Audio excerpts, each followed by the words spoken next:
Hello বন্ধুরা, মনিকার রান্নাঘরে আপনাদের সবাইকে স্বাগত। আজ আমি লইটা মাছের শুটকি ভর্তা, এটা বাংলাদেশের, কি করে বানাবো আমি দেখাবো। ভিডিওটি যদি ভালো লাগে লাইক, কমেন্ট, শেয়ার ও সাবস্ক্রাইব করতে ভুলবেন না। আসুন দেখে নেওয়া যাক। মাছগুলিকে আমি মাথা ও লেজের অংশটা ফেলে দিয়ে ছোট ছোট পিস করে আমি এটা গরম জলে একটু সেদ্ধ করে আমি 300 গ্রাম পেঁয়াজ, 10 থেকে 12, 15, 16টা মতন আমি শুকনো লঙ্কা, গোটা শুকনো লঙ্কা নিয়েছি, যেগুলি আমি ভেজে তুলব।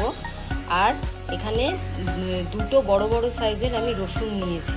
এখানে রসুনের ভাগটা একটু বেশি হবে, আর এটা সম্পূর্ণ আমি ভেজে নেব এগুলি সব কিছু। এখানে আমি 250 গ্রামের মতো আমি পেঁয়াজ নিয়েছি, এটাকেও আমি ভেজে নিলাম।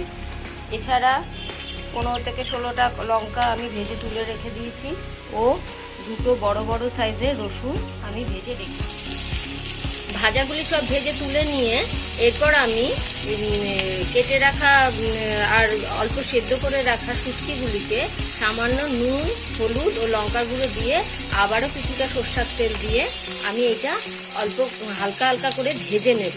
এইবার এই রান্নাটা করতে মোটামুটি আমার 150 গ্রামের কাছে সরষের তেল লেগেছে। এটা পুরোটাই সরষের তেলে রান্না হবে।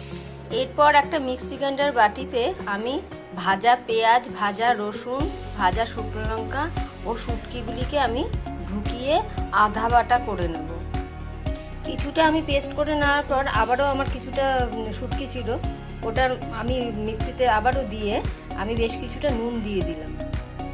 বাংলাদেশের শুটকির ভর্তা আমার রেডি। আমি ঢাকার বাঙাল, আমার তো খুব প্রিয়। আপনারা যারা যারা এটা খেতে ভালোবাসেন অবশ্যই করে একবার দেখবেন। আর এটা রেখে খাওয়া যায়, আপনি এটা টিফিন বক্স করে ফ্রিজেও রাখতে পারেন। অবশ্যই ভালো লাগলে লাইক, কমেন্ট, শেয়ার করতে ভুলবেন না। এই রান্নাটা করার সময় আমি কিন্তু কোনো জল ইউজ করিনি। আপনারা যদি চান তো একটু ধনেপাতা কুচি দিতে পারেন। শুটকির ভর্তাটা এটা আমার অর্ডার ছিল, আজ আমি এটা বানালাম, এই এখন এটা বেরিয়ে যাবে।